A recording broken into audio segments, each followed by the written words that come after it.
एक समय की बात है जब एक गांव में एक बूढ़ा और समझदार ब्राह्मण रहता था। लेकिन ब्राह्मण के 3 पुत्र बहुत ही मूर्ख थे।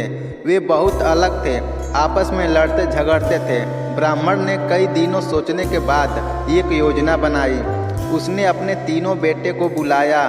उन्होंने अपने तीनों बेटे को एक एक छोटी छड़ी दी और छड़ी को तोड़ने के लिए कहा। उन सब ने आसानी से छड़ी को तोड़ दिया।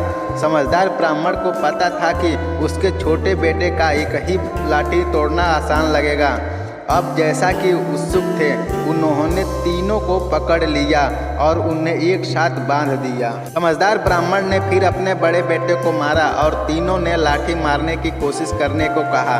जब बड़े बेटे ने एक साथ बंधी 3 लाठियों को नहीं तोड़ सका, तब बूढ़े ब्राह्मण ने अपने दूसरे बेटे को बुलाया और उससे भी बंधी लाठी को तोड़ने के लिए कहा।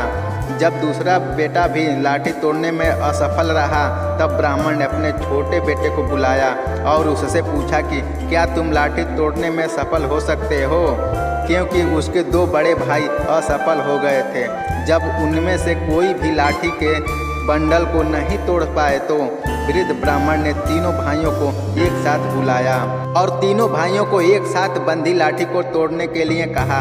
जब तीनों भाइयों ने देखा कि यह एक साथ बंधी लाठी नहीं टूट सकती, तो उन्हें एहसास हुआ कि उनके पिता उन्हें सिखाने की कोशिश कर रहे हैं कि अगर वे एकजुट रहेंगे तो जीवन की किसी भी कठिनाई का सामना कर सकते हैं। मेरे बेटों, देखा तुमने, एकता ही सच्ची ताकत है।